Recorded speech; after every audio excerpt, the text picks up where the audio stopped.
నమస్కారం అండి అందరికీ. ఇప్పుడు మనం చూస్తున్న చెట్టుని మరుగుమందు చెట్టు లేదా అడవి దొండాకు చెట్టు అంటాము. ఈ చెట్టుతో మనం పసరు కానీ పౌడర్ కానీ తయారు చేసుకోవచ్చు. మరుగుమందు అనేది చాలా శక్తివంతమైన వశీకరణ మరుగుమందు.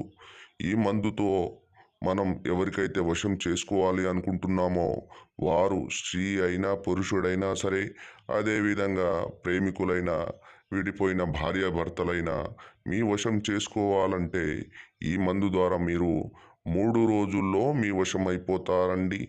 మరుగుమందు అనేది మంత్రం కన్నా తంత్రం కన్నా చాలా పవర్ఫుల్ వశీకరణం అండి. ఈ వశీకరణం అనేది అందరిపైన ఉపయోగించరు. ఎందుకంటే దీని ప్రభావం అనేది ఏ విధంగా ఉంటుందంటే, ఒక్కసారి కానీ మనం ఈ మందు పెట్టినట్లయితే వాళ్ళు మిమ్మల్ని విడిచిపెట్టడం జరగదండి.